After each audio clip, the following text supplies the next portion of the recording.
ಕರ್ತನ ಮಕ್ಕಳ ಜೀವನದಲ್ಲಿಯೂ ಸಭೆ ಮತ್ತು ಸೇವಕರುಗಳು ವಿಶ್ವಾಸಿಗಳ ಜೀವನದಲ್ಲೂ ಈ ಕಾಲವು ಬಹಳವಾಗಿರುವ ಬಾಧೆಗಳನ್ನು ಪರಿಣಾಮಗಳನ್ನು ಉಂಟು ಮಾಡಿವೆ. ಪರಿಸ್ಥಿತಿಗಳಿಗೆ ನಾವು ಸಹಕರಿಸಿಕೊಳ್ಳುವಂತೆಯೂ ವಿಧಿಯರಾಗಿ ಹೋಗುವಂತೆ ಮಾಡಿದೆ. ಒಂದು ಕಾಲದಲ್ಲಿ ಮಂದೆಗಳನ್ನು ಕರ್ತನ ಬಳಿಗೆ ತಂದು ಸೇರಿಸುವುದಕ್ಕೆ ಬನ್ನಿ ಎಂದು ಕರೆದೆವು. ಅದೇ ಬೋಧಕರು ಇವತ್ತು ಸಭೆಗೆ ಬಂದು ಬಿಡಬೇಡಿರಿ ಎಂಬುದಾಗಿ ಹೇಳುವ ಹಾಗೆ ತಂದಾಯ್ತು ಅಲ್ಲವೇ?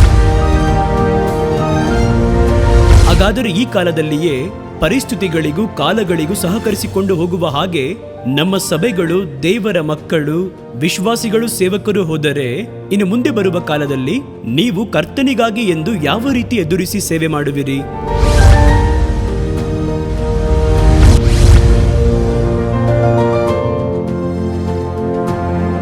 ದೇವರಾದ ಯೇಸು ಕ್ರಿಸ್ತನ ನಾಮದಲ್ಲಿ ನಿಮ್ಮೆಲ್ಲರಿಗೂ ನನ್ನ ಪ್ರೀತಿಯ ಅಭಿನಂದನೆಗಳು. ಕಳೆದ ಬಾರಿ ನಾವೆಲ್ಲರೂ ಭೇಟಿಯಾದಾಗ ಇನ್ನು ಮುಂದೆ ಬರುವಂತ ಕಾಲಗಳು, ಹಾಗಂದರೆ ಲೋಕದ ಕಡೆಯ ದಿನಗಳು ಎಷ್ಟು ಘೋರವಾಗಿ ಇರುವುದು ಎಂಬುದಾಗಿ ಕರ್ತನ ಸತ್ಯವೇದವು ನಮಗೆ ಪ್ರಕಟಿಸಿ ಹೇಳಿರುವುದನ್ನು ಕುರಿತು ನಾವು ಧ್ಯಾನ ಮಾಡಿದೆವು. ಬಹಳ ವಿಷಯಗಳನ್ನು ಕರ್ತನ ದೇವರಾತ್ಮನು ನಮಗೆ ಮುನ್ಸೂಚನೆಯಾಗಿ ಹೇಳಿದ್ದಾರೆ. ಅವೆಲ್ಲ ಒಂದೊಂದಾಗಿ ನಮ್ಮ ಕಾಲದಲ್ಲಿ ನೆರವೇರುತ್ತಾ ಬರುವುದನ್ನು ನಾವು ನೋಡುವಾಗ ಸತ್ಯವೇದವು ಎಷ್ಟು ಆಶ್ಚರ್ಯಕರವಾದದ್ದು ಎಂಬುದಾಗಿ ನಾವು ಕಂಡುಕೊಳ್ಳಲು ಸಾಧ್ಯವಾಗುತ್ತದೆ. ಇವತ್ತು ಲೋಕಮಯವಾಗಿ ಎಲ್ಲಾ ಕಡೆಗಳಲ್ಲಿಯೂ ಮಾತಾಡುವಂತ ಒಂದು ಮಾತೇನೆಂದರೆ, ಎಲ್ಲರಿಗೂ ಈ ವ್ಯಾಕ್ಸಿನೇಷನ್ ಹಾಕಬೇಕು. ಈ ವ್ಯಾಕ್ಸಿನೇಷನ್ ಮಾತ್ರವಲ್ಲ, ಪ್ರತಿ ಮನುಷ್ಯನು ಯಾವ ರೀತಿ ಒಂದು ಘೋರ ವ್ಯಾಧಿಯನ್ನು ಹರಡುವಂತೆ ಮಾಡುತ್ತಾರೆ ಅಥವಾ ಯಾರ ಮೂಲಕ ಇದು ಹರಡುವುದಕ್ಕೆ ಅವಕಾಶ ಉಂಟು ಎನ್ನುವುದನ್ನು ಮಾನಿಟರ್ ಮಾಡುವುದಕ್ಕಾಗಿ ಒಂದು ಚಿಪ್ಪನ್ನು ಹಾಕಬೇಕು ಎಂಬುದಾಗಿ ಇವತ್ತು ಬಹಳ ಪ್ರಯತ್ನಗಳನ್ನು ಮಾಡುತ್ತಾ ಬರುತ್ತಿದ್ದಾರೆ. ಇಸ್ರೇಲ್ ರಾಷ್ಟ್ರವು ಇದರಲ್ಲಿ ಬಹಳ ತೀವ್ರತೆಯನ್ನು ತೋರಿಸುತ್ತಿದೆ. ಒಂದು ಚಿಪ್ಪನ್ನು ಹಾಕಿಕೊಳ್ಳುವುದಾದರೆ ಈ ಕೊರೋನಾ ವ್ಯಾಧಿಯಲ್ಲಿರುವವರ ಒಂದು ನಡವಳಿಕೆಯನ್ನು ಗಮನಿಸಬಹುದೆಂದು, ಒಬ್ಬ ವ್ಯಕ್ತಿಯಿಂದ ಎಷ್ಟು ಮಂದಿಗೆ ಅದು ಹರಡುತ್ತದೆ ಎನ್ನುವಂಥ ವಿಷಯವನ್ನು, ಯಾರ ಬಳಿಯಿಂದ ಹರಡಲು ಅವಕಾಶವಿದೆ ಎನ್ನುವಂಥದ್ದನ್ನು ಅವರನ್ನು ಬಹು ತೀವ್ರವಾಗಿ ಗಮನಿಸಲು ಈ ಒಂದು ಕಾರ್ಯದಲ್ಲಿ ಬಹಳ ಸೌಲಭ್ಯಗಳು ಇದೆ ಎಂಬುದಾಗಿ ಅವರು ಈ ಕಾರ್ಯದ ಕುರಿತು ಮಾತಾಡಿದ್ದಾರೆ. ಇದೆಲ್ಲ ಈಗ ನಡೆಯುತ್ತಾ ಇದೆ. ಆದರೆ 2000 ವರ್ಷಕ್ಕಿಂತ ಮುಂಚಿತವಾಗಿ ನಮ್ಮ ಕೈಗಳಲ್ಲಿ ಮುದ್ರೆಯನ್ನು ಹಾಕುವಂಥದ್ದನ್ನು ಕುರಿತು ಪ್ರಕಟಣೆಗಳ ಗ್ರಂಥದಲ್ಲಿ ಕರ್ತನು ಸ್ಪಷ್ಟವಾಗಿ ನಮಗೆ ಅದನ್ನು ತೋರಿಸಿದ್ದಾನೆ. ಕರ್ತನ ಸತ್ಯವೇದವನ್ನು ನಾವು ಓದಿ ನೋಡುವಾಗ ಅದು ಎಷ್ಟು ಆಶ್ಚರ್ಯವೆನ್ನುವುದನ್ನು ನಾವು ಕಂಡುಕೊಳ್ಳಲು ಸಾಧ್ಯ. ಲೋಕದ ಆಳ್ವಿಕೆಗಳನ್ನು ಬೇಕಾದರೆ ಗಮನಿಸಿ ನೋಡಿ. ಒಂದು ಕಾಲದಲ್ಲಿ ಅರಸರ ಕೈಗಳಲ್ಲಿಯೇ ದೇಶಗಳ ಆಳ್ವಿಕೆಗಳು ಇರುವಂತದ್ದಾಗಿತ್ತು. ಆ ರಾಜರುಗಳು ಯುದ್ಧಗಳನ್ನು ಮಾಡಿ ದೇಶಗಳನ್ನು ಹಿಡಿದು ತಮ್ಮ ಆಳ್ವಿಕೆಯ ಕೆಳಗೆ ಇಟ್ಟುಕೊಂಡು ಆಳ್ವಿಕೆಯನ್ನು ಮಾಡಿದರು. ಒಬ್ಬನು ರಾಜನಾಗಿ ಇರಬೇಕಾದರೆ ಅವನಿಗೆ ಬಹಳ ಯೋಗ್ಯತೆಗಳಿರಬೇಕು. ರಣರಂಗವನ್ನು ಸಂಧಿಸಬೇಕಾಗಿರುವುದು, ರಾಜಕೀಯ ಕಾರ್ಯಗಳಲ್ಲಿ ತೀರ್ಮಾನ ತೆಗೆದುಕೊಳ್ಳಬೇಕು, ಜನಗಳನ್ನು ಆಳ್ವಿಕೆ ಮಾಡಬೇಕಾಗಿರುವುದು, ಎಲ್ಲರಿಗೂ ಹಂಚಿಕೊಡಬೇಕಾಗಿತ್ತು. ಈ ರೀತಿ ಬಹಳ ಕಾರ್ಯಗಳನ್ನು, ಬಹಳ ಯೋಗ್ಯತೆಯನ್ನು ಒಳಗೊಂಡಿರುವಂತವರೇ ಅರಸರಾಗಿ ಮಾರ್ಪಟ್ಟು ಒಂದು ದೇಶವನ್ನು ಆಳ್ವಿಕೆ ಮಾಡಲು ಸಾಧ್ಯ. ಆದರೆ ನಂತರ ಬಂದಂತಹ ಕಾಲಗಳಲ್ಲಿ ಜಗತ್ತಿನ ಎಲ್ಲ ದೇಶಗಳಲ್ಲಿಯೂ ರಾಜಕೀಯ ಎನ್ನುವುದು, ಸರ್ಕಾರ ಎನ್ನುವುದು, ಆಳ್ವಿಕೆ ಎನ್ನುವಂಥದ್ದು ರಾಜಕೀಯ ವ್ಯಕ್ತಿಗಳ ಕೈಗಳಿಗೆ ಹೋಯಿತು. ಈ ರಾಜಕಾರಣಿಗಳು ಯುದ್ಧ ಮಾಡಬೇಕಾದ ಅವಶ್ಯವಿಲ್ಲ, ಯುದ್ಧ ಭೂಮಿಯಲ್ಲಿ ನೇರವಾಗಿ ಹೋಗಿ ನಿಲ್ಲುವಂತ ಅವಶ್ಯವಿಲ್ಲ. ಅವರು ಇರುವ ಸ್ಥಳದಿಂದಲೇ ಒಂದು ದೇಶವನ್ನು ಅವರು ಆಳ್ವಿಕೆ ಮಾಡಲಾಗುವುದು. ಆ ದೇಶದ ಪ್ರಜೆಗಳನ್ನು ತಮ್ಮ ವಶಪಡಿಸಿಕೊಂಡವರಾಗಿ ಅಥವಾ ಅವರ ನಡುವೆ ಒಳ್ಳೆ ಹೆಸರನ್ನು ಪಡೆಯುವುದರಲ್ಲಿಯೂ ಅವರ ಒಂದು ಮತಗಳನ್ನು ಪಡೆದು ತಮ್ಮನ್ನು ಆಯಾ ಸ್ಥಳಗಳಲ್ಲಿ ಆಳ್ವಿಕೆ ಮಾಡುವಂತ ಸ್ಥಳಗಳಲ್ಲಿ ಹೆಚ್ಚಿಸಿಕೊಳ್ಳುವವರಾಗಿರುವರು. ಇದುವೇ ಈಗ ಲೇಟೆಸ್ಟ್ ಆಗಿ ಇರುವಂತ ರಾಜಕೀಯವಾದ ಕ್ರಮಗಳು. ಆದರೆ ಮೂರನೆಯ ಒಂದು ಕಾಲವು ಬರುತ್ತದೆ. ಈ ಕಾಲದಲ್ಲಿ ಲೋಕಪೂರ್ತಿಯಾಗಿರುವ ಆಳ್ವಿಕೆಯು ವರ್ತಕರ ಕೈಗಳಿಗೆ ಹೋಗುವುದು. ಈ ವರ್ತಕರಾಗಿರುವ ವ್ಯಾಪಾರಿಗಳೇ ಲೋಕವನ್ನು, ಒಂದೊಂದು ದೇಶದಲ್ಲಿಯೂ ನಡೆಯುವಂತ ಕಾರ್ಯಗಳನ್ನು ನಿಯಂತ್ರಿಸುವವರಾಗಿರುವರು. ಅದು ಈಗಲೇ ಆರಂಭಿಸಿರುವಂತದ್ದಾಗಿದೆ. ಈ ದಿನಗಳಲ್ಲಿ ನೋಡುವಾಗ ರಾಜಕೀಯ ವ್ಯಕ್ತಿಗಳು ಆಳ್ವಿಕೆಯ ಸ್ಥಾನಗಳಲ್ಲಿ ಒಂದು ಹೆಸರಿಗಾಗಿ ಒಂದು ಪ್ರಧಾನ ಮಂತ್ರಿಯಾಗಿಯೋ ಒಂದು ಪ್ರೆಸಿಡೆಂಟ್ ಆಗಿ ಇರುವುದಾದರೂ ಕೂಡ ಅವರ ಹಿಂದೆ ಪ್ರತಿ ದೇಶಗಳಲ್ಲಿ ಕೂಡ ಒಂದು ದೊಡ್ಡ ಗುಂಪು ವರ್ತಕರು, ವ್ಯಾಪಾರಿಗಳಿರುವರು. ನಾನು ಹೇಳುವಂತ ವರ್ತಕರೆನ್ನುವವರು ಸಾಧಾರಣ ವರ್ತಕರಲ್ಲ, ರಸ್ತೆ ಬದಿಯಲ್ಲಿ ಅಂಗಡಿ ಇಟ್ಟವರಲ್ಲ, ದೊಡ್ಡ ಮಾಲ್ ಇಟ್ಟವರೂ ಅಲ್ಲ. ಇವರು ದೊಡ್ಡ ವರ್ತಕರುಗಳು, ಲೋಕಮಯವಾಗಿ ಪ್ರಸಿದ್ಧಿ ಹೊಂದಿರುವಂತಹ ಲೋಕದ ಶ್ರೀಮಂತರು, ಪ್ರಥಮ ಸ್ಥಾನವನ್ನು ವಹಿಸುವಂತಹ ವರ್ತಕರುಗಳು. ಈ ವರ್ತಕರೇ ತೆರೆಯ ಹಿಂದೆ ಮರೆಯಾಗಿ ಇದ್ದು ಲೋಕದ ಆಳ್ವಿಕೆಗಳನ್ನು, ಅಂದರೆ ಪ್ರತಿ ದೇಶದ ಆಳ್ವಿಕೆಗಳನ್ನು ತಮ್ಮ ನಿಯಂತ್ರಣದ ಒಳಗೆ ಇಟ್ಟುಕೊಂಡಿದ್ದಾರೆ. ಇದು ಸಮೀಪ ಕಾಲದಿಂದ ಹೊರಪಡಲು ಆರಂಭಿಸಿರುವಂತದಾಗಿದೆ. ಇನ್ನೂ ಸ್ವಲ್ಪ ಕಾಲ ಬರುವಾಗ ಅದು ಬಹಿರಂಗವಾಗಿ ನಡೆಯಲು ಆರಂಭಿಸುವುದು ಎಂದು 2000 ವರ್ಷಕ್ಕಿಂತ ಮುಂಚಿತವಾಗಿ ನಮಗೆ ಕರ್ತನು ಪ್ರಕಟಿಸಿ ತೋರಿಸಿ ಹೇಳಿದ್ದಾರೆ. ಅದುವೇ ಬಹು ಆಶ್ಚರ್ಯವಾದದ್ದು. ಕರ್ತನು ಈ ವಾಕ್ಯವನ್ನು ಪ್ರಕಟಿಸಿ ಹೇಳಿರುವಂತ ಕಾಲದಲ್ಲಿ ರಾಜಕೀಯ ವ್ಯಕ್ತಿಗಳ ಕೈಗಳಲ್ಲಿ ಸರ್ಕಾರವಿರಲಿಲ್ಲ, ಅರಸರ ಕೈಗಳಲ್ಲಿಯೇ ಆಳ್ವಿಕೆ ಇರುವಂತದ್ದಾಗಿತ್ತು.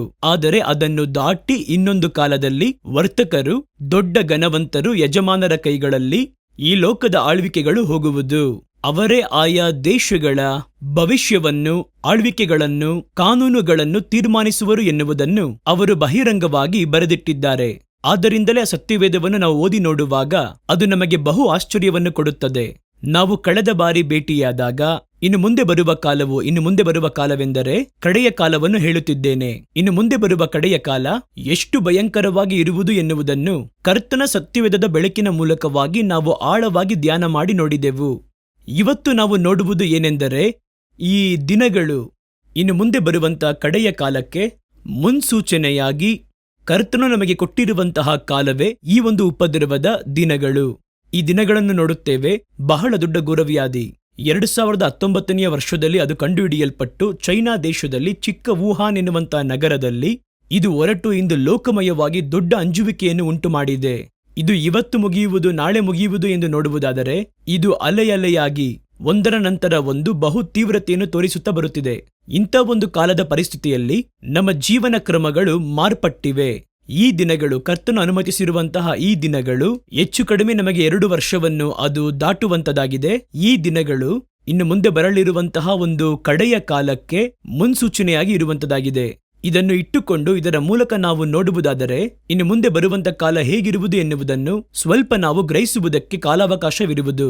ಅದರಿಂದಲೇ ಈ ದಿನಗಳು ಯಾವ ರೀತಿ ಬರುತ್ತದೆ ಎನ್ನುವುದರ ಕುರಿತು ನಾವು ತೀಕ್ಷ್ಣವಾಗಿ ಗಮನಿಸಿ ನೋಡಬೇಕು. ಏನೋ ಈ ದಿನಗಳು ಬರುತ್ತದೆ ಎಂಬುದಾಗಿ ಹೇಳಿ ಮತ್ತೊಬ್ಬರು ಕಳವಳದಿಂದ ಇರುವುದನ್ನು ನೋಡಿ ನೀವು ಕಳವಳಗೊಂಡು ಬೇರೆ ಒಂದು ಕಾರ್ಯಗಳಲ್ಲಿ ಯೋಚಿಸಿಕೊಂಡು ನೀವು ಭಯಪಟ್ಟು ಸೋತು ಹೋಗಬಾರದು. ಈ ಒಂದು ಕಾಲವು ಯಾವುದೋ ಒಂದು ವಿಷಯವನ್ನು ಕಲಿಸುವುದಕ್ಕಾಗಿ ನಮ್ಮ ಮಧ್ಯದಲ್ಲಿ ಅನುಮತಿಸಲ್ಪಟ್ಟದ್ದಾಗಿ ಇದೆ. ಅದು ಕರ್ತನ ಮಕ್ಕಳಿಗೆ ಬಹು ವಿಶೇಷವಾಗಿ ಏನು ಕಲಿಸಿಕೊಡಬೇಕು ಎಂಬುದನ್ನು ನೋಡಿರಿ.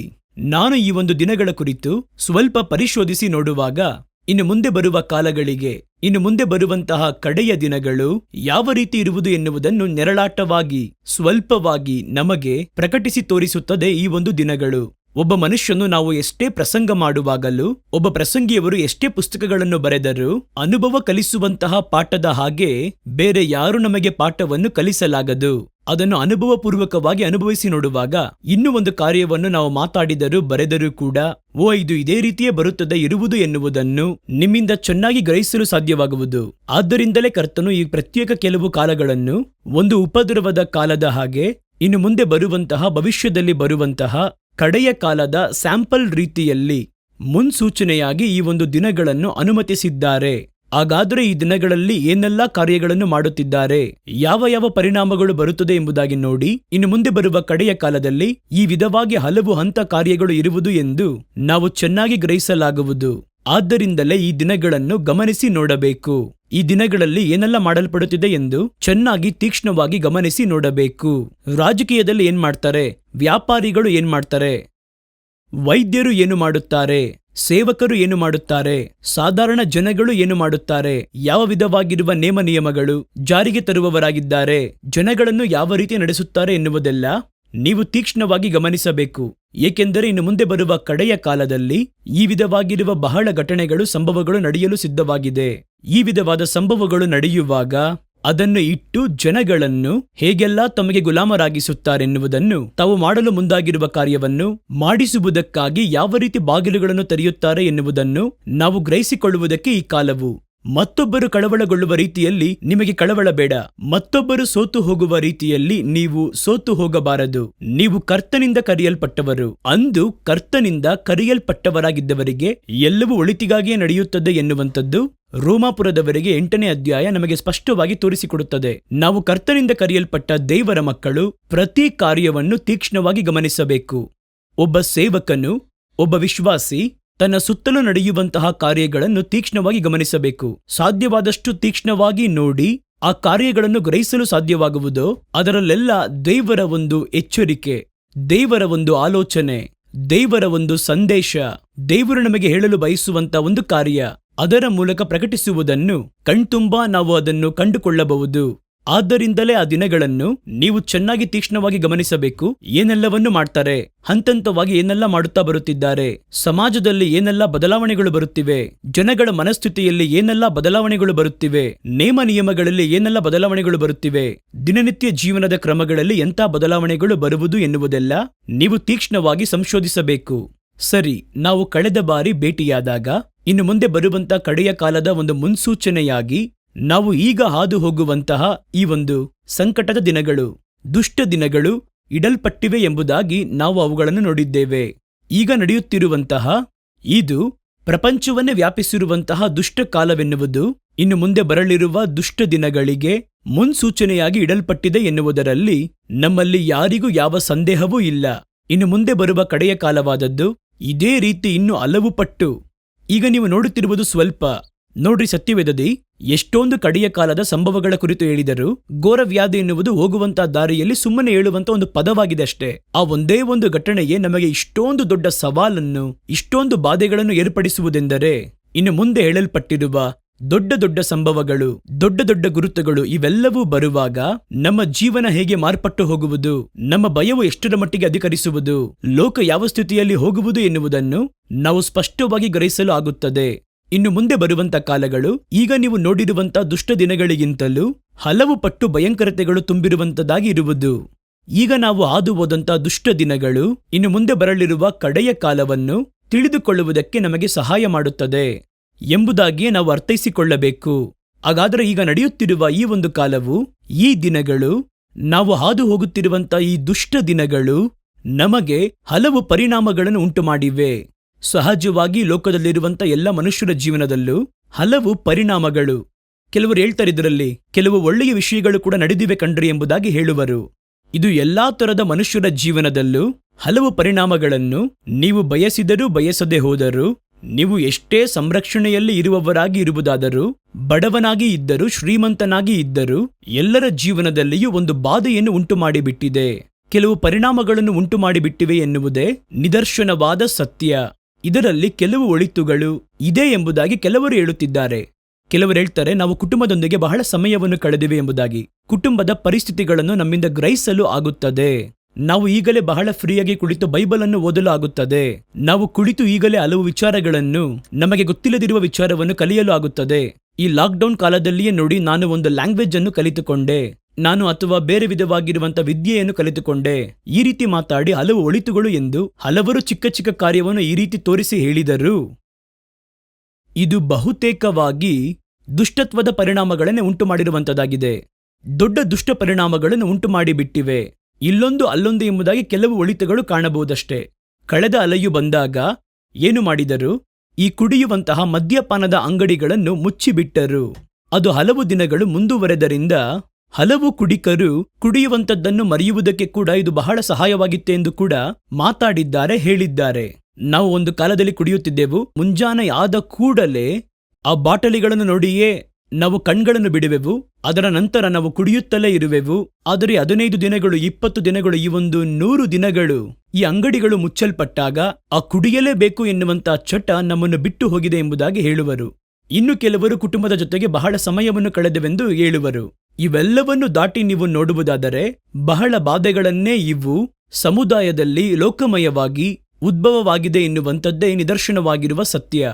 ಇದು ಅನೇಕ ಜನಗಳ ಜೀವನಗಳನ್ನು ಸ್ಥಗಿತವಾಗಿಗೊಳಿಸಿದೆ. ಒಂದು ಇಡೀ ಸಮುದಾಯದ ಒಂದು ಕಾರ್ಯಗತಗಳನ್ನು ಸ್ಥಗಿತಗೊಳಿಸಿದೆ ಎನ್ನುವಂಥದ್ದು ಸತ್ಯ. ನೋಡ್ರಿ, ಎಲ್ಲ ಲಾಕ್ಡೌನ್ ಎಂದು ಹೇಳಿದ ಕೂಡಲೇ ರಸ್ತೆಗಳು ಬರಿದಾಗಿ ಹೋಗಿವೆ, ಅಂಗಡಿಯ ಬೀದಿಗಳು ಬರಿದಾಗಿ ಹೋಗಿವೆ, ಮನುಷ್ಯರ ಚಲನವಲನ ಸಂಚಾರವೇ ಇಲ್ಲದಂತೆ ಹೋಗಿದೆ. ಕಳೆದ ಲಾಕ್ಡೌನ್ ವೇಳೆಯಲ್ಲಿ ಹಲವು ದೇಶಗಳಲ್ಲಿ, ಬ್ರೆಜಿಲ್, ಸ್ಪೇನ್ ನಂತಹ ದೇಶಗಳಲ್ಲಿ ತೆಗೆದ ಕೆಲವು ದೃಶ್ಯಾವಳಿಯನ್ನು ನೋಡುವಾಗ ಇಲ್ಲಿಯವರೆಗೂ ಆ ಒಂದು ಬೀದಿಗಳಲ್ಲಿ ಈ ವಿಧವಾಗಿರುವ ದೃಶ್ಯವನ್ನು ನಾವು ನೋಡೇ ಇಲ್ಲ ಎಂಬುದಾಗಿ ಹೇಳಿ ಆ ದೇಶದವರೇ ಹೇಳುವಷ್ಟು ಮಟ್ಟಿಗೆ, ಕಣ್ಣಿಗೆ ಕಾಣುವಷ್ಟು ದೂರದವರೆಗೂ ಯಾವ ಮನುಷ್ಯನ ಸಂಚಾರವೂ ಇಲ್ಲದೆ ಎಲ್ಲವೂ ಮುಚ್ಚಲ್ಪಟ್ಟದ್ದಾಗಿರುವ ಒಂದು ಕಾಲದಲ್ಲಿ ಒಂದು ಪರಿಸ್ಥಿತಿಯನ್ನು ನೋಡುತ್ತೇವೆ. ಅದು ಹಲವರ ಜೀವನವನ್ನು ಸ್ಥಗಿತಗೊಳಿಸಿದೆ. ವ್ಯಾಪಾರಿಗಳು ಕಂಗಾಲಾಗಿ ಹೋಗಿದ್ದಾರೆ, ವರ್ತಕರು ಕಂಗಾಲಾಗಿ ಹೋಗಿದ್ದಾರೆ, ಅದನ್ನು ಮಾರುವವರಲ್ಲದೆ ತೆಗೆದುಕೊಳ್ಳುವವರು ಕೂಡ ಕಂಗಾಲಾಗಿ ಹೋಗಿದ್ದಾರೆ, ದಿನನಿತ್ಯ ಜೀವನವನ್ನು ಸಾಗಿಸುವವರಿಗೆ ಕಂಗಾಲಾಗಿ ಹೋಗಿದೆ. ಅಷ್ಟು ಮಾತ್ರವಲ್ಲ, ಎರಡನೆಯ ಪರಿಣಾಮವಾಗಿ ಎಲ್ಲರ ಮನದಲ್ಲಿಯೂ ಒಂದು ಭಯವು ಉಂಟಾಗಿದೆ. ಇದು ಹೇಗೆ ಮುಗಿಯುವುದು ಎನ್ನುವಂತ ಒಂದು ಭಯವು. ಇದು ಯಾವಾಗ ನಮ್ಮನ್ನು ಹಿಡಿಯುವುದೋ, ಯಾವಾಗ ನಮ್ಮ ಕುಟುಂಬದ ಒಳಗೆ ಬಂದು ಬಿಡುವುದೋ, ನಾವು ಈ ಕಾಲವನ್ನು ದಾಟಿ ಬಿಡುವೆವಾ, ತಪ್ಪಿಸಿಕೊಳ್ಳುವುದಕ್ಕೆ ಮಾರ್ಗ ಉಂಟಾ ಎಂದು ಒಂದು ಗ್ರಹಿಸಲಾಗದ ಒಂದು ಭಯ. ಏನನ್ನು ನೋಡಿದರೂ ಒಂದು ಭಯ, ಒಂದು ಮನುಷ್ಯನನ್ನು ನೋಡಿದರೆ ಭಯ, ಇವನ ಮೂಲಕ ಈ ಒಂದು ವ್ಯಾಧಿ ಬರುವುದಾ ಎಂದು. ಸೇವೆ ಮಾಡಲು ಭಯ. ಈ ರೀತಿ ಹಲವು ವಿಷಯಗಳು, ಒಂದು ಗ್ರಹಿಸಲಾಗದಿರುವ ಒಂದು ಭಯ ಎಲ್ಲರ ಮನದಲ್ಲಿಯೂ ಇತ್ತು. ಒಂದು ವಸ್ತುವನ್ನು ಮುಟ್ಟುವುದಕ್ಕೆ ಭಯಪಡುತ್ತಾರೆ, ಒಂದು ರೈಲಿನಲ್ಲಿ ಪ್ರಯಾಣ ಮಾಡುವುದಕ್ಕೆ ಭಯಪಡುತ್ತಾರೆ, ಒಬ್ಬರು ಮುಟ್ಟಿದ ಒಂದು ಪಾತ್ರೆಯನ್ನು ಮುಟ್ಟುವುದಕ್ಕೆ ಭಯಪಡುತ್ತಾರೆ. ಈ ರೀತಿ ಬಹಳವಾಗಿ ಭಯಪಡಿಸುವಂತ ಕಾರ್ಯಗಳು ಸಮಾಜದಲ್ಲಿ ನಿರಂತರವಾಗಿ ನಡೆಯುತ್ತಿರುವುದರಿಂದ ಎಲ್ಲರ ಹೃದಯದಲ್ಲೂ ನಿರಂತರವಾಗಿ ಗ್ರಹಿಸಲಾಗದಿರುವ ಒಂದು ಭಯವು ಉಂಟಾದದ್ದಾಗಿದೆ. ಅದು ನಿರಂತರವಾಗಿ ಈ ದಿನಗಳಲ್ಲಿ ಹರಡುತ್ತಲೇ ಬರುತ್ತಿದೆ. ಅದುವೇ ಬಹಳ ದೊಡ್ಡದು. ಏನು ಪ್ರಥಮ ಅಲೆ ಬಂದಿತ್ತು, ಸ್ವಲ್ಪ ದಿನ ಇತ್ತು, ಎಲ್ಲ ಬದಲಾಯಿತು, ಆ ರೀತಿ ಅಲ್ವಲ್ಲ. ಅದು ನಿರಂತರವಾಗಿ ಮುಂದುವರಿಯುತ್ತಲೇ ಇದೆ ಆ ಭಯವು. ಇದು ಎಲ್ಲರಲ್ಲಿಯೂ ಬಂದದ್ದಾಗಿ ಇದೆ. ಮೂರನೇ ಕಾರ್ಯವನ್ನು ನೋಡಿ, ಆರ್ಥಿಕತೆಯ ಒಂದು ಮುಗ್ಗಟ್ಟು. ಇದು ಸಮಾಜದಲ್ಲಿ ಆರ್ಥಿಕತೆಯ ಮುಗ್ಗಟ್ಟು. ಆರ್ಥಿಕತೆ ಎನ್ನುವಂಥದ್ದು ನಿಮ್ಮಲ್ಲಿ ಅನೇಕರಿಗೆ ಇದು ಗೊತ್ತು. ಬಳಕೆಯಲ್ಲಿ ಇರುವಂಥದ್ದೇ ಆರ್ಥಿಕತೆ ಎನ್ನುವುದು. ಆರ್ಥಿಕತೆಯ ಚಕ್ರ ಎಂಬುದಾಗಿ ಒಂದು ಇದೆ. ಒಬ್ಬರು ಕೊಂಡುಕೊಳ್ಳುವರು, ಒಬ್ಬರು ಮಾರುವರು, ಹಾಗೆ ಸುತ್ತುತ್ತಲೇ ಇರುವುದು. ಆ ಒಂದು ಚಕ್ರವು ನಿಲ್ಲಿಸಲ್ಪಟ್ಟರೆ ಹಲವು ಕಾರ್ಯಗಳು ಸ್ಥಗಿತಗೊಳ್ಳುವುದು. ಒಂದು ಹಣ ಎನ್ನುವಂಥದ್ದು ಅದು 10 ಕಡೆಗೆ ಹೋಗಿ ತಿರುಗಾಡಿ ಬರಬೇಕು. ಅದನ್ನು ನೀವು ತಡೆದರೂ, ತಡೆ ಹಿಡಿದು ನಿಲ್ಲಿಸಿದರೂ ಅದರ ಮೌಲ್ಯ ಕಡಿಮೆಯಾಗಿ ಹೋಗುವುದು. ಈಗ ನೋಡಿ, ಒಂದು 100 ರೂಪಾಯಿ ಹಣ ಇದೆ ಅಂತ ಇಟ್ಕೊಳ್ಳಿ. ನಾನು ಆ 100 ರೂಪಾಯಿಯನ್ನು ಕೊಟ್ಟು ಅಂಗಡಿಯವನ ಬಳಿ ಒಂದು ವಸ್ತುವನ್ನು ಖರೀದಿಸುತ್ತೇನೆ. ಅವರು ಆ 100 ರೂಪಾಯಿಯನ್ನು ಕೊಟ್ಟು ಇನ್ನೊಬ್ಬರ ಬಳಿಯಲ್ಲಿ ಇನ್ನೊಂದು ವಸ್ತುವನ್ನು ಖರೀದಿಸುತ್ತಾರೆ. ಅವರು ಅದನ್ನು ಕೊಟ್ಟು ಮತ್ತೊಂದನ್ನು ಖರೀದಿಸುತ್ತಾರೆ. 4 ಜನಗಳ ಕೈಯನ್ನು ದಾಟಿ ಹೋಗುವಾಗ ಒಂದು 100 ರೂಪಾಯಿ 400 ರೂಪಾಯಿ ಮೌಲ್ಯವುಳ್ಳ ಕಾರ್ಯಗಳನ್ನು ಮಾಡಿ ಮುಗಿಸಿರುತ್ತದೆ. ಇದರ ಹೆಸರೇ ಆರ್ಥಿಕತೆಯ ಚಕ್ರ ಎಂಬುದಾಗಿ ಹೇಳುವರು. ಕಪ್ಪು ಹಣವನ್ನು ಮರೆಮಾಡಿ ಇಟ್ಟವರನ್ನು ಯಾತಕ್ಕಾಗಿ ಕಂಡು ಹಿಡಿದು ದಂಡಿಸುತ್ತಾರೆಂದರೆ, ಹಣವನ್ನು ಬಚ್ಚಿಡುವುದಾದರೆ ಆರ್ಥಿಕತೆಯ ಚಕ್ರದಲ್ಲಿ ಒಂದು ದೊಡ್ಡ ಏರುಪೇರು ಉಂಟಾಗುವುದು. ಹಾಗಾದರೆ ಆರ್ಥಿಕತೆಯ ಚಕ್ರ ನಿಲ್ಲಿಸಲ್ಪಡುವುದಕ್ಕೆ ಈ ಲಾಕ್ಡೌನ್ ಎನ್ನುವಂಥದ್ದು ಒಂದು ದೊಡ್ಡ ಕಾರ್ಯವಾಗಿದೆ. ಮಾರುವಂಥದ್ದು ಇಲ್ಲ, ಕೊಂಡುಕೊಳ್ಳುವಂಥದ್ದಿಲ್ಲ. ಆರ್ಥಿಕತೆಯು ಮಂದಸ್ಥಿತಿಗೆ ಎದುರಾಗುತ್ತದೆ. ಇದರಿಂದ ಬೆಲೆ ಏರಿಕೆ ಎನ್ನುವುದು ಉಂಟಾಗುತ್ತದೆ. ಸಾಮಾನ್ಯ ಜನಗಳ ಜೀವನವು ಕಠಿಣವಾದ ಒಂದು ಪರಿಸ್ಥಿತಿಗಳಲ್ಲಿ ತಳ್ಳಲ್ಪಡುತ್ತದೆ. ಹಲವು ಕುಟುಂಬಗಳಲ್ಲಿ ಇದನ್ನು ಬಿಟ್ಟು ಇನ್ನೊಂದು ಬಾಧೆ ಹಲವು ಕುಟುಂಬಗಳಲ್ಲಿ ಅನೇಕವನ್ನು ಕಳಕೊಂಡಿದ್ದಾರೆ. ಬಹಳ ಕುಟುಂಬಗಳಲ್ಲಿ, ನಮಗೆ ತಿಳಿದಿರುವ ಹಲವು ಕುಟುಂಬಗಳಲ್ಲಿ, ಒಂದು ತಂದೆಯಾಗಲಿ, ಒಂದು ತಾಯಿಯಾಗಲಿ, ಒಂದು ಮಗುವು ಯಾವುದೋ ಒಂದು ಕಾರ್ಯದಲ್ಲಿ ಬಹಳ ನಷ್ಟಗಳು ಉಂಟಾಗಿರುವುದನ್ನು ನಾವು ನೋಡುತ್ತೇವೆ. ಅದು ಮನುಷ್ಯರ ನಷ್ಟ ಮಾತ್ರವಲ್ಲ, ಆರ್ಥಿಕತೆಯ ನಷ್ಟವೂ ಉಂಟಾಗಿದೆ, ವ್ಯಾಪಾರದ ನಷ್ಟಗಳು ಉಂಟಾಗಿವೆ. ಸಮೀಪದಲ್ಲಿ ಒಂದು ನ್ಯೂಸ್ ಚಾನೆಲ್ನಲ್ಲಿ ಒಂದು ವಿಡಿಯೋ ಒಂದನ್ನು ನಾನು ನೋಡಿದೆ. ಆ ನ್ಯೂಸ್ ಚಾನೆಲ್ನಲ್ಲಿ ತೋರಿಸಿದರು, ಈ ಖಾಸಗಿ ಶಾಲೆಗಳಲ್ಲಿ ಕೆಲಸ ಮಾಡುವವರು ಅವರು ಆ ಲಾಕ್ಡೌನ್ ಬಂದಾಗ ಏನು ಮಾಡಿದರೆಂದರೆ, ಆ ಖಾಸಗಿ ಶಾಲೆಯಲ್ಲಿ ಕೆಲಸ ಮಾಡುವ ಶಿಕ್ಷಕರು, ಬೇರೆ ಕೆಲಸ ಮಾಡುವವರು, ಆ ಶಾಲೆಯಲ್ಲಿ ಬೇರೆ ಬೇರೆ ಕೆಲಸ ಮಾಡೋರು ಇರ್ತಾರೆ ನೋಡಿ, ಇವರೆಲ್ಲರೂ ಮುಚ್ಚಲ್ಪಟ್ಟ ಕದಗಳು, ಸ್ಕೂಲ್ ಬಾಗಿಲುಗಳೆಲ್ಲ ಮುಚ್ಚಲ್ಪಟ್ಟಿದೆಯಲ್ಲ, ಇಂಥ ಸ್ಥಿತಿಯಲ್ಲಿ ಅವರು ಈಗೋ ಮುಗಿಯುವುದು, ನಂತರ ಮುಗಿಯುವುದು, ಪುನಃ ಶಾಲೆ ತೆರೆಯಲ್ಪಡುವುದು ಎಂಬುದಾಗಿ ಅವರು ಎದುರು ನೋಡುತ್ತಾ ಇದ್ದರು. ಸರ್ಕಾರಿ ಶಾಲೆಗಳಲ್ಲಿ ಕೆಲಸ ಮಾಡುವವರಿಗೆ ಏನೋ ಅವರ ಸಂಬಳ ಮನೆಗೆ ಬಂದು ಬಿಡುವುದು. ಖಾಸಗಿ ಶಾಲೆಗಳಲ್ಲಿ ಶಾಲೆ ನಡೆದರೆ ಮಾತ್ರವೇ ಅವರಿಗೆ ಆದಾಯ ಬರುವುದು. ಶಾಲೆ ನಡೆದರೆ ಮಾತ್ರವೇ ಅಲ್ಲಿರುವ ಶಿಕ್ಷಕರಿಗೆ ಸಂಬಳ ಕೊಡಲು ಆಗುವುದು. ಸ್ವಲ್ಪ ದಿನದವರೆಗೂ ಅರ್ಧ ಸಂಬಳವನ್ನು ಕೊಡುತ್ತಾ ಇದ್ದರು. ಅದರ ನಂತರ ಆ ಶಾಲೆಯ ನಿರ್ವಾಹದಿಂದ ಈ ಪರಿಸ್ಥಿತಿಯನ್ನು ಎದುರಿಸಲಾಗಲಿಲ್ಲ. ಏಕೆಂದರೆ ವಿದ್ಯಾರ್ಥಿಗಳು ಬರಲಿಲ್ಲ, ಅವರ ವ್ಯಾಸಂಗವು ನಡೆಸಲ್ಪಡಲಿಲ್ಲ, ಫೀಸ್ ಸಿಗಲಿಲ್ಲ, ಶಾಲೆಯನ್ನು ನಡೆಸುವಂತದ್ದು ಬಹಳ ಕಠಿಣ. ಇದರಿಂದ ಬಹಳ ಖಾಸಗಿ ಶಾಲೆಗಳಲ್ಲಿ ಕೆಲಸ ಮಾಡಿದವರು ಬೀದಿಗಳಲ್ಲಿ ನಿಂತು ಮಾಸ್ಕ್ ಮಾರಾಟ ಮಾಡುತ್ತಿರುವುದನ್ನು ನಾನು ವಿಡಿಯೋದಲ್ಲಿ ನೋಡಿದೆ. ಅವರು ಹೇಳುತ್ತಾರೆ, ನಾವು ಶಾಲೆಯನ್ನು ನಂಬಿ ನಾವು ಬದುಕುತ್ತಿದ್ದೆವು, ಇನ್ನು ಮುಂದೆ ಶಾಲೆ ಯಾವಾಗ ತೆರೆಯಲ್ಪಡುವುದೆಂಬುದಾಗಿ ಗೊತ್ತಿಲ್ಲ, ಆದ್ದರಿಂದ ಬೀದಿಗೆ ನಾವು ಬಂದು ನಾವು ಅಲ್ಲಿ ಮಾಸ್ಕ್ ಅನ್ನು ಮಾರಾಟ ಮಾಡಿ ಬದುಕುತ್ತಿದ್ದೇವೆ ಎಂದು ಅವರು ಹೇಳುತ್ತಾರೆ. ಅದೇ ರೀತಿಯಲ್ಲಿಯೇ ಕೆಲವು ಕಂಪನಿಗಳಲ್ಲಿ, ಪ್ರೈವೇಟ್ ಕಂಪನಿಗಳಲ್ಲಿ ಕೆಲಸ ಮಾಡಿದವರು ಕೂಡ ಕೆಲಸವನ್ನು ಕಳೆದುಕೊಂಡಿದ್ದಾರೆ. ಕೆಲವರು ರಸ್ತೆಯ ಬದಿಗಳಲ್ಲಿ ಚಿಕ್ಕ ಅಂಗಡಿಗಳನ್ನು ಹಾಕಿಕೊಂಡು ವ್ಯಾಪಾರ ಮಾಡುತ್ತಿದ್ದಾರೆ, ದೋಸೆ ಹಾಕುತ್ತಿದ್ದಾರೆ, ಅಥವಾ ಚಿಕ್ಕ ಚಿಕ್ಕ ಟಿಫನ್ ಮಾಡುತ್ತಿದ್ದಾರೆ. ಈ ವಿಧವಾದ ನಷ್ಟಗಳು ಹಲವರ ಜೀವನದಲ್ಲಿ ನಡೆಯುತ್ತಾ ಇದೆ. ಬಹಳ ಕಡೆಗಳಲ್ಲಿ, ಕಂಪನಿಗಳಲ್ಲಿ ಉದ್ಯೋಗ ಅವಕಾಶ ಕಡಿತವಾಗಿದೆ. ಏಕೆಂದರೆ ಉತ್ಪತ್ತಿ ಇಲ್ಲ, ಯಾವ ಕೆಲಸವೂ ಕೂಡ ಇಲ್ಲ. ನಿಮಗೆ ನಾವು ಹೇಗೆ ಕೆಲಸ ಕೊಡುವುದು ಎಂದು ಸಾವಿರಗಟ್ಟಲೆ, ಲಕ್ಷಗಟ್ಟಲೆ ಜನಗಳು ಈ ದಿನಗಳಲ್ಲಿ ತಮ್ಮ ಉದ್ಯೋಗಗಳನ್ನು ಕಳೆದುಕೊಂಡಿದ್ದಾರೆ. ಇವೆಲ್ಲ ಕುಟುಂಬಗಳಲ್ಲಿ ಉಂಟಾದಂತಹ ನಷ್ಟಗಳು. ಇವೆಲ್ಲದಕ್ಕೂ ಮೇಲಾಗಿ ಈ ದಿನಗಳು ನಮಗೆ ಭವಿಷ್ಯದ ಕುರಿತಾಗಿರುವ ಭಯವನ್ನು ಹುಟ್ಟಿಸುತ್ತದೆ. ಈ ಕಾಲ ಇದೇ ರೀತಿ ಮುಂದುವರಿಯುತ್ತಿರುವುದಾ, ಅಥವಾ ಅದು ತಿರುಗುವುದಾ? ಮಕ್ಕಳ ಭವಿಷ್ಯ ಏನಾಗುವುದು, ನಮ್ಮ ಕುಟುಂಬದ ಭವಿಷ್ಯವು ಏನಾಗುವುದು ಎನ್ನುವಂತ ಒಂದು ಭವಿಷ್ಯದ ಭಯವು. ಭವಿಷ್ಯದ ಕುರಿತು ಒಂದು ನಂಬಿಕೆ ಇದ್ದರೆ ಮಾತ್ರವೇ ಕೆಲವು ಯೋಜನೆಗಳನ್ನು ನಾವು ಸಾಗಿಸಲು ಸಾಧ್ಯ. ಕೆಲವು ಯೋಜನೆಗಳನ್ನು ಯೋಚಿಸಬಹುದು. ಒಂದು ಪ್ರಾಪರ್ಟಿಯನ್ನಾಗಲಿ ಅಥವಾ ಒಂದು ಮನೆಯಾಗಲಿ ಖರೀದಿಸೋಣವಾ, ಮಕ್ಕಳಿಗೆ ಮದುವೆಯನ್ನು ಮಾಡಿಸೋಣವಾ, ಈ ರೀತಿ ಹಲವು ವಿಚಾರವನ್ನು ನಾವು ಯೋಚಿಸಬಹುದು. ಭವಿಷ್ಯವೇ ಒಂದು ಪ್ರಶ್ನಾರ್ಥಕವಾಗಿ ಮಾರ್ಪಟ್ಟರೆ ನಮ್ಮ ಕಾರ್ಯಗಳಲ್ಲಿ ಒಂದು ಏರುಪೇರು ಉಂಟಾಗುವುದು, ಒಂದು ಸ್ಥಗಿತ ಉಂಟಾಗುವುದು. ಅದುವೇ ಈ ದಿನಗಳಲ್ಲಿ ಹಲವರ ಹೃದಯದಲ್ಲಿ ಭವಿಷ್ಯದ ಕುರಿತಾಗಿರುವಂತಹ ಒಂದು ಭಯವು. ಏನೋ ಸ್ಕೂಲ್ ಬಂದು 1 ತಿಂಗಳು ಮುಚ್ಚಿದರು, 2 ತಿಂಗಳು ಮುಚ್ಚಿದರು, ಇವತ್ತು 1 ವರ್ಷವನ್ನು ದಾಟಿ ಈ ಶಾಲೆಗಳು ತೆರೆಯಲ್ಪಡುವುದಾ ಇಲ್ಲವಾ ಎನ್ನುವಂತಹ ಒಂದು ಪ್ರಶ್ನೆಯನ್ನು ಒಂದು ಪ್ರಧಾನವಾದ ಪ್ರಶ್ನೆಯಾಗಿ ನೋಡಬಹುದು. ಒಂದೊಂದು ದಿನವೂ ಹೆತ್ತವರು ತಮ್ಮ ಮಕ್ಕಳನ್ನು ಅವರು ನೋಡುವಾಗ ಅವರ ಭವಿಷ್ಯದ ಕುರಿತಾಗಿರುವ ಒಂದು ಭಯ ಉಂಟಾಗುತ್ತದೆ. ಒಂದು ವೇಳೆ ಚಿಕ್ಕ ತರಗತಿಯನ್ನು ಓದುತ್ತಿರುವ ಮಕ್ಕಳನ್ನು ನೋಡುವಾಗಲೂ ಅದು ಅವರ ಯೋಚನೆಗೆ ಬಂದಿಲ್ಲದಿರಬಹುದು. ಆದರೆ ವಿದ್ಯಾಭ್ಯಾಸದಲ್ಲಿ ವಿದ್ಯಾರ್ಹತೆಯ ಒಂದು ಉಚ್ಚಘಟ್ಟದಲ್ಲಿ ನಿಲ್ಲುತ್ತಾರೆ ನೋಡಿ, ಒಂದು SSLC PUC ಆಗಿರಬಹುದು, ಅಥವಾ ಮುಂದಿನ ಹಂತಕ್ಕೆ ತಲುಪಬೇಕು ಎನ್ನುವಂತಹ ಒಂದು ಪರಿಸ್ಥಿತಿಯಲ್ಲಿ ನಿಂತಿರುವ ವಿದ್ಯಾರ್ಥಿಗಳ ಭವಿಷ್ಯ ಒಂದು ಪ್ರಶ್ನಾರ್ಥಕವಾಗಿ ಮಾರ್ಪಟ್ಟಿದೆ. ಇನ್ನು ಮುಂದೆ ಇದು ಹೇಗೆ ಬರುವುದು, ಯಾವಾಗ ಈ ಸಮಸ್ಯೆಗಳಿಗೆ ಒಂದು ಪರಿಹಾರ ಸಿಗುವುದು ಎನ್ನುವ ಒಂದು ಭಯವಿದೆ. ಈಗ ನಾವು ಮಾತಾಡಿದ ಕಾರ್ಯವೆಲ್ಲವೂ ನಮ್ಮ ಸುತ್ತಲಿರುವಂತಹ ಸಮಾಜದಲ್ಲಿ, ನಮ್ಮ ಸೊಸೈಟಿಯಲ್ಲಿ ಉಂಟಾಗಿರುವಂತಹ ಕೆಲವೊಂದು ಬಾಧೆಗಳು, ಪರಿಣಾಮಗಳು. ಇದನ್ನ ನೋಡಿದೀವಲ್ವಾ?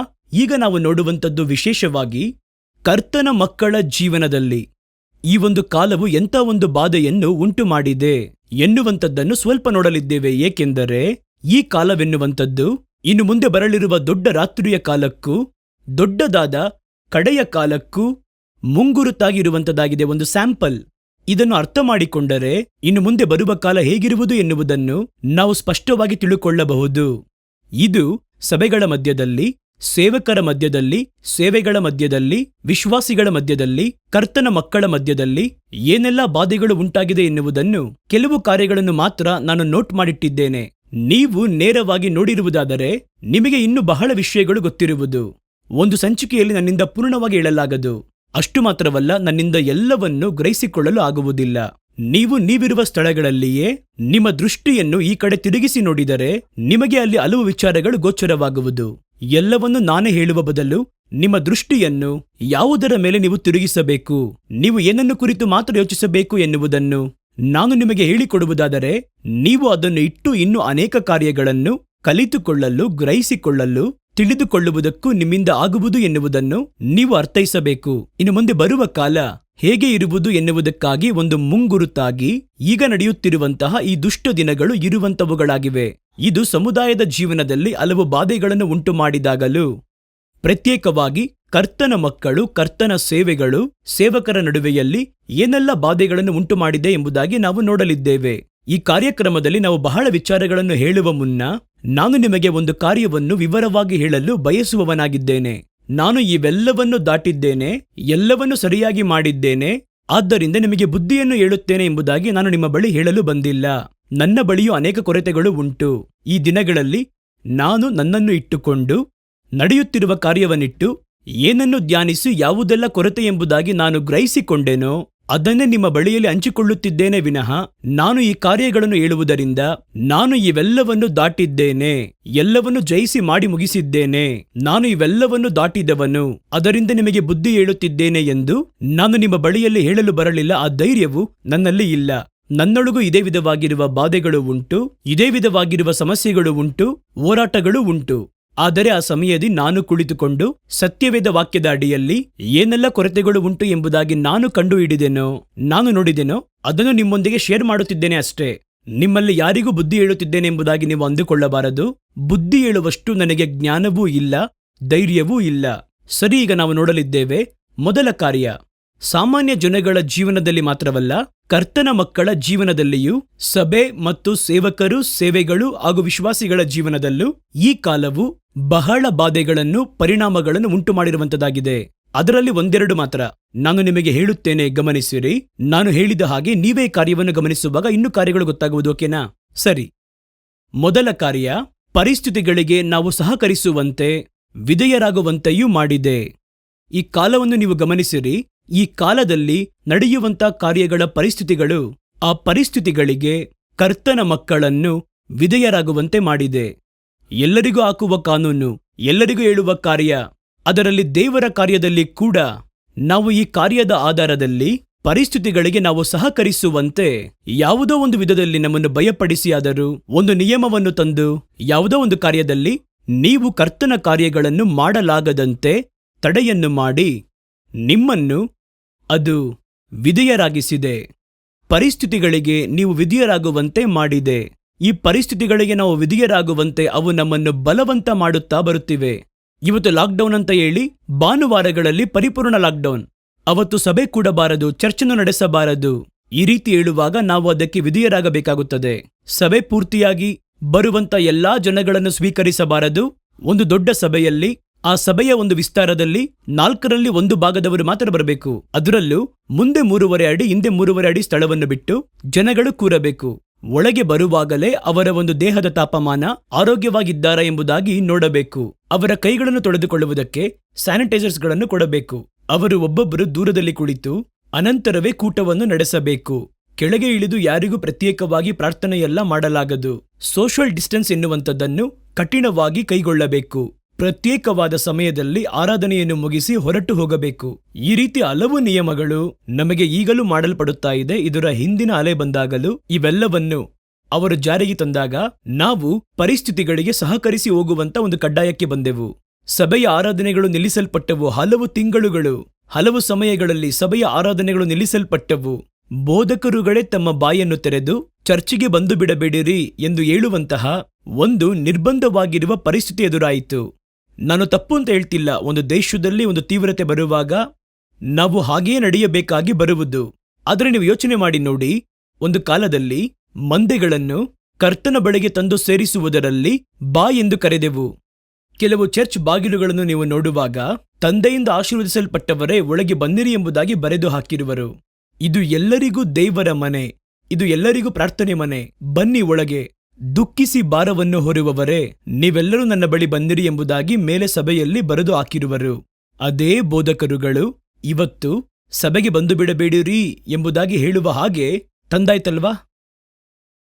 ಯೋಚಿಸಿ ನೋಡಿರಿ. ಒಂದು ಕಾಲದಲ್ಲಿ ನಾವು ಯಾತಕ್ಕಾಗಿ ತಿರುಗಾಡಿ ಸುವಾರ್ತೆಯನ್ನು ಸಾರಿದೆವು? ಜನಗಳನ್ನು ಕರ್ತನ ಮಂದೆಯಲ್ಲಿ ಸೇರಿಸಬೇಕು. ಸಭೆಯಾಗಿ ಕೂಡಿ ಬರುವುದನ್ನು ಬಿಟ್ಟು ಬಿಡಬೇಡಿರೆಂದು ನಮಗೆ ಆಜ್ಞೆಯಂತೆಯೇ ಹೇಳಲ್ಪಟ್ಟದ್ದಾಗಿದೆ. ಹಾಗಾದ್ರೆ ಇದನ್ನಿಟ್ಟು ನಾವು ಎಷ್ಟು ಬಾರಿ ಪ್ರಸಂಗ ಮಾಡಿದ್ದೇವೆ. ಚರ್ಚಿಗೆ ಬರದಿರುವ ಒಬ್ಬ ವಿಶ್ವಾಸಿ ಒಂದು 4 ವಾರ ಬರದೆ 5ನೇ ವಾರ ಬರುವಾಗ ನಾವು ಅವರನ್ನೇ ಎಷ್ಟೊಂದು ಟಾರ್ಗೆಟ್ ಮಾಡಿ ಮಾತಾಡಿದ್ದೇವೆ.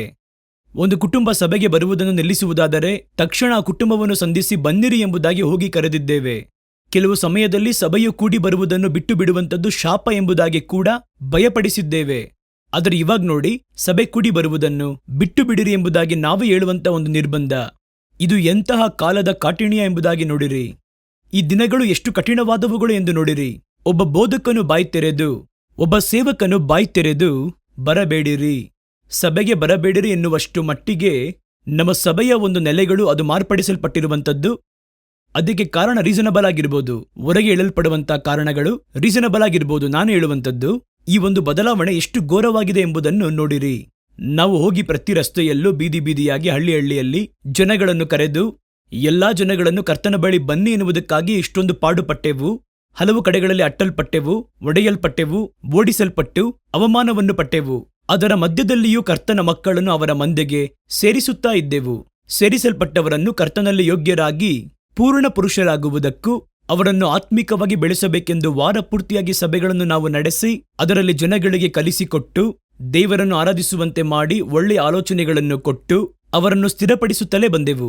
ಕ್ರಿಸ್ತನ ಒಪ್ಪುವಂತಹ ಒಂದು ಆತ್ಮಿಕವಾಗಿರುವ ಬೆಳವಣಿಗೆಯನ್ನು ಅವರು ಹೊಂದಿಕೊಳ್ಳುವಂತೆ ಅವರನ್ನು ದಾರಿ ನಡೆಸುತ್ತಾ ಬಂದೆವು. ಈಗ ನಾವೇ ನಮ್ಮ ಬಾಯನ್ನು ತೆರೆದು ಚರ್ಚಿಗೆ ಯಾರು ಬಂದು ಬಿಡಬೇಡಿರಿ, ಆರಾಧನೆಗೆ ಯಾರು ಬಂದು ಬಿಡಬೇಡಿರಿ, ಸಭೆಯು ನಡೆಸಲ್ಪಡುವುದು ಮನೆಯಲ್ಲೇ ಇದ್ದ ಹಾಗೆ ನೀವು ಪ್ರಾರ್ಥನೆ ಮಾಡಬಹುದು, ಕರ್ತನು ಎಲ್ಲಿಂದ ಪ್ರಾರ್ಥನೆ ಮಾಡಿದರೂ ಕೇಳುತ್ತಾರೆಂದು ಮಾರ್ಪಡಿಸಿ ಮಾತಾಡುವಷ್ಟು ಮಟ್ಟಿಗೆ ಆ ಪರಿಸ್ಥಿತಿಗಳು ನಮ್ಮನ್ನು ವಿಧಿಯರಾಗಿಸಿರುವುದನ್ನು ಹೇಳುತ್ತಿದ್ದೇನೆ. ಹಾಗಾದರೂ ಎಲ್ಲವನ್ನೂ ಮೀರಿ ನಡೆಸಬೇಕಾ ಎಂದು ಕೇಳಿದರೆ ಆ ರೀತಿ ಹೇಳ್ತಿಲ್ಲ ನಾನು. ಅದು ಹೇಗೆ ಮಾರ್ಪಟ್ಟಿದೆ ಎಂಬುದನ್ನು ಗಮನಿಸಿರಿ. ಈ ಕಾಲವು ಯಾವ ರೀತಿ ಮಾರ್ಪಟ್ಟಿದೆ ಗಮನಿಸಿ. ಒಂದು ಕಾಲದಿ ರೋಗಿಗಳನ್ನು ಸಭೆಗಳಿಗೆ ಬನ್ನಿ ಎಂದು ಕರೆಯುತ್ತಿದ್ದೆವು. ವ್ಯಾಧಿಯಸ್ಥರು ಬನ್ನಿರಿ, ಕರ್ತನು ನಿಮ್ಮನ್ನು ಗುಣಪಡಿಸುತ್ತಾರೆ, ನಾವು ಪ್ರಾರ್ಥನೆ ಮಾಡ್ತೀವಿ ಬನ್ನಿ. ಆದರೆ ಈಗ ನಿಮಗೆ ವ್ಯಾಧಿ ಇದೆ ಬರಬೇಡಿ ಎಂಬುದಾಗಿ ಹೇಳುವಂತಹ ಒಂದು ದುಷ್ಟ ಕಾಲಘಟ್ಟ. ಹಲವು ಕಡೆ ಪ್ರಸಂಗ ಮಾಡುವುದನ್ನು ಕೇಳಿದ್ದೇನೆ ನಾನು. ಒಬ್ಬರು ಹೇಳಿದರೂ ಒಮ್ಮೆ ಸಭೆಯ ಒಂದು ಆರಾಧನೆಯಲ್ಲಿ ಪಾಸ್ಟರ್ ಒಬ್ಬ ವ್ಯಕ್ತಿಯನ್ನು 2 ವಾರ ಯಾಕೆ ಬರಲಿಲ್ಲ ಎಂಬುದಾಗಿ ಒಂದು ಪ್ರಶ್ನೆ ಕೇಳ್ತಾರೆ. ನಾನು ಆಗ ಅಲ್ಲೇ ಇದ್ದೆ. ಆಗ ಅವರು ಹೇಳಿದರು, ಅಯ್ಯ ನನಗೆ 2 ವಾರದಿಂದ ಹುಷಾರಿರಲಿಲ್ಲ, ಜ್ವರ. ಆಗ ಆ ಪಾಸ್ಟರ್ ಏನ್ ಹೇಳಿದ್ರು ಅಂದ್ರೆ, ಸೌಖ್ಯದಿಂದಿರುವಾಗ ಬರುವುದಕ್ಕಿಂತ ಬಲಹೀನತೆಯು, ಅಸ್ವಸ್ಥತೆಯು ಅಥವಾ ಏನಾದರೂ ಸಮಸ್ಯೆ ಇರುವಾಗಲೇ ನೀವು ಕರ್ತನನ್ನು ಹುಡುಕಿ ಬರಬೇಕು, ಏಕೆಂದರೆ ನಿಮ್ಮ ಬಿಡುಗಡೆ ಇಲ್ಲೇ ಅಲ್ಲವೇ ಇರುವುದು ಎಂಬುದಾಗಿ ಅವರು ಹೇಳಿದರು. ಆದರೆ ಇವತ್ತು ನೋಡಿ ಪರಿಸ್ಥಿತಿ ಎಷ್ಟು ನೇರೆದುರಾಗಿ ಮಾರ್ಪಟ್ಟದ್ದಾಗಿ ಕಂಡುಬರುತ್ತದೆ. ಎಷ್ಟು ಎದುರು ಬದುರಾಗಿ ಮಾರ್ಪಟ್ಟಿದೆ ಸ್ವಲ್ಪ ಗಮನಿಸಿ. ವ್ಯಾಧಿ ಹರಡುವುದು, ಸಭೆಗೆ ಬಂದು ಬಿಡಬೇಡಿರಿ. ವ್ಯಾಧಿಯಿಂದ ಒಂದು ಕಾಲದಿ ಬಿಡಿಸಲ್ಪಟ್ಟು ಅಥವಾ ಬಿಡಿಸಲು ಸಹಾಯ ಮಾಡಿದಂಥ ಸಭೆಗಳು, ವ್ಯಾಧ್ಯಸ್ಥರನ್ನು ಸ್ವಸ್ಥಗೊಳಿಸಿದಂಥ ಸಭೆಗಳು ಇವತ್ತು ವ್ಯಾಧಿ ಹರಡುವುದು ಎಂದು ಮುಚ್ಚಲ್ಪಡಬೇಕು ಎಂಬುದಾಗಿ ಬೋಧಕರ ಬಾಯಿಗಳಿಂದಲೇ ಅರಿಕೆ ಮಾಡಿಸಿರುವಂಥದ್ದು ಎಷ್ಟು ದೊಡ್ಡ ಘೋರವಾಗಿರುವ ಕಾರ್ಯ ಎಂಬುದಾಗಿ ಯೋಚಿಸಿ ನೋಡಬೇಕು. ನಾನು ಇವುಗಳನ್ನು ಹೇಳುವುದರಿಂದ ನೀವು ಕಾನೂನುಗಳನ್ನು ಮೀರಿ ಕಾರ್ಯಗಳನ್ನು ಮಾಡಿ ಎಂಬುದಾಗಿ ಹೇಳುತ್ತಿಲ್ಲ. ಕಾಲ ಎಷ್ಟು ಮಾರ್ಪಟ್ಟಿದೆ ಎನ್ನುವುದನ್ನು ಗಮನಿಸಿ ಅಂತ ಹೇಳ್ತಾ ಇದ್ದೀನಿ. ಯಾವ ಬಾಯಿಯಿಂದ ಬನ್ನಿ ಎಂಬುದಾಗಿ ಕರೆದೆವೋ ಅದೇ ಬಾಯಿಯಿಂದ ಬರಬೇಡಿ ಅಂತ ಹೇಳುವಂಥದ್ದು ಎಷ್ಟು ಕಠಿಣವಾಗಿರುವ ಕಷ್ಟವಲ್ಲವೇ? ಹಾಗಾದರೆ ಸೇವೆಗಳಲ್ಲಿ ಎಷ್ಟೊಂದು ಬದಲಾವಣೆಗಳು ಉಂಟಾಗಿವೆ. ನಾವು ಆ ಸಮುದಾಯದ ಬದಲಾವಣೆಗೆ ಒಳಗಾಗುವಂತೆ ನಮ್ಮನ್ನು ಯಾವುದೋ ಒಂದು ವಿಧದಲ್ಲಿ ಬಲವಂತ ಮಾಡಿದೆ ಅಲ್ಲವೇ? ಒಂದು ನಿಯಮದ ಮೂಲಕವಾಗಿಯೂ ಒಂದು ಭಯದ ಮೂಲಕವಾಗಿಯೂ ಎಲ್ಲಾ ಜನಗಳು ಕೈಗೊಳ್ಳುತ್ತಾರೆ ಎನ್ನುವಂತಹ ಕಾರಣದಿಂದಲೂ ಏನೋ ಒಂದು ನಿಮ್ಮನ್ನು ಸಹಜವಾದ ದಾರಿಯಿಂದ ತಪ್ಪಿಸಿತು. ಅದೇ ಸತ್ಯವಲ್ಲವೇ? ಅದನ್ನು ನಾವು ಒಪ್ಪಿಕೊಳ್ಳಬೇಕು. ಆಗ ಈ ಒಂದು ಕಾಲಘಟ್ಟದಲ್ಲಿಯೇ ಪರಿಸ್ಥಿತಿಗಳಿಗೂ ಕಾಲಗಳಿಗೂ ಸಹಕರಿಸಿ ಹೋಗುವ ಹಾಗೆ ನಮ್ಮ ಸಭೆಗಳು, ದೇವರ ಮಕ್ಕಳು, ವಿಶ್ವಾಸಿಗಳು, ಸೇವಕರು ಹೋದರೆ ಇನ್ನು ಮುಂದೆ ಬರುವ ಕಾಲದಿ ನೀವು ಕರ್ತನಿಗೆಂದು ಯಾವ ರೀತಿ ಎದುರಿಸಿ ಸೇವೆಯನ್ನು ಮಾಡುವಿರಿ? ಇದು ಆರಂಭವಷ್ಟೇ. ನಾನು ಈ ಕಾರ್ಯಕ್ರಮದ ಆರಂಭದಿಂದಲೂ ಒಂದು ಕಾರ್ಯವನ್ನು ಹೇಳುತ್ತಿದ್ದೇನೆ. ಈ ಕಾಲ ಎನ್ನುವಂಥದ್ದು ಮುಂದೆ ಬರುವಂತಹ ದೊಡ್ಡ ಮಳೆಯು ಸುರಿಯುವ ಮುನ್ನ ತುಂತುರು ಮಳೆಯಷ್ಟೇ, ಒಂದು ಡ್ರಿಸಲಿಂಗ್ ರೀತಿಯಲ್ಲಿ. ಇದರಲ್ಲಿಯೇ ಇಷ್ಟೊಂದು ಕಷ್ಟವಿರುವುದಾದರೆ ಇವುಗಳಲ್ಲಿಯೇ ಪರಿಸ್ಥಿತಿಗಳಿಗೆ ನಾವು ಸಹಕರಿಸುತ್ತಿದ್ದೇವೆ. ಸಭೆ ಕೂಡಿ ಬರುವಂಥದ್ದನ್ನೇ ಬಿಟ್ಟು ಬಿಡುವುದಕ್ಕೆ ತಯಾರಾಗಿದ್ದೇವೆ. ಅದು ವಾಕ್ಯ. ಆ ವಾಕ್ಯಕ್ಕೂ ವಿಧೇಯರಾಗಿ ನಡೆದುಕೊಳ್ಳಲಾಗದೆ ಪರಿಸ್ಥಿತಿಗಳಿಗೆ ವಿಧೇಯರಾಗಿದ್ದೇವೆ ಎನ್ನುವಂಥದ್ದು ನಮಗೊಂದು ಭಯವನ್ನು ಕೊಡುತ್ತದೆ. ಈ ದಿನಗಳಲ್ಲಿಯೇ ನಾವು ಕರ್ತನ ಕಾರ್ಯಕ್ಕೆ ವೈರಾಗ್ಯವಾಗಿ ನಿಲ್ಲಲು ಆಗುತ್ತಿಲ್ಲವಲ್ಲವೇ? ನಾವು ಪರಿಸ್ಥಿತಿಗಳಿಗೆ ಸಹಕರಿಸುವಂತೆ ಯಾವ ರೀತಿ ಕ್ರಿಟಿಕಲ್ ಆಗಿ ತಂದು ಆ ಕಾಲವನ್ನು ಮಾರ್ಪಡಿಸಿ ಇಟ್ಟದ್ದಾಗಿದೆ ಎಂದು ನಾವು ನೋಡುವಾಗ ಆಶ್ಚರ್ಯವಾಗುತ್ತದೆ. ಇದನ್ನಿಟ್ಟು ನೋಡಿದರೆ ಇನ್ನು ಮುಂದೆ ಬರುವ ದಿನಗಳು ಯಾವ ರೀತಿ ಇರುವುದು? ಈ ರೀತಿ ಹಲವು ಪಟ್ಟು ಭಯಂಕರತೆ ಇರುವುದಲ್ಲವೇ? ಅದರಲ್ಲಿ ಹೇಗೆ ಸಭೆ ನಡೆಸುವಿರಿ? ಯಾವ ರೀತಿ ಜನಗಳನ್ನು ನಡೆಸುವಿರಿ? ಹೇಗೆ ಸುವಾರ್ತೆಯನ್ನು ಸಾರುವಿರಿ? ಹೇಗೆ ಸೇವೆಯನ್ನು ಮಾಡುವಿರಿ? ದಿನನಿತ್ಯ ಜೀವನವನ್ನು ಸಾಗಿಸುವಂಥದ್ದೇ ಬಹು ಕಷ್ಟಕರವಾಗಿರುವಾಗ ಸೇವೆಯನ್ನು ಯಾರು ಆಯ್ಕೆ ಮಾಡಿಕೊಳ್ಳುವರು? ಯಾರು ಸೇವೆಗೋಸ್ಕರವಾಗಿ ಬಂದು ಇಷ್ಟು ದೊಡ್ಡ ಕ್ರಯವನ್ನು ಕೊಡಲು ಸಿದ್ಧರಾಗಿರುವರು? ನಾವು ಯೋಚಿಸಿ ನೋಡಬೇಕು ಅದನ್ನು. ಹಾಗಾದರೆ ಇದು ದೊಡ್ಡ ಪರಿಣಾಮ, ಸಭೆಗಳಲ್ಲಿ ಉಂಟಾದ ದೊಡ್ಡ ಬದಲಾವಣೆ, ಪರಿಸ್ಥಿತಿಗಳಿಗೆ ನಮ್ಮನ್ನು ವಿಧೇಯರಾಗಿ ಮಾಡುವಂಥದ್ದು, ಪರಿಸ್ಥಿತಿಗಳಿಗೆ ನಮ್ಮನ್ನು ವಿಧೇಯರಾಗಿಸುವುದು. ಈ ಕಾಲದಲ್ಲಿ ಇದು ಸಾಧ್ಯವಾಗಿ ಮಾರ್ಪಟ್ಟಿದೆ. ಇನ್ನು ಮುಂದೆ ಬರುವ ಕಾಲಗಳು ಇದೇ ರೀತಿಯ ಮುಂದುವರಿಯುವುದಲ್ಲವೇ?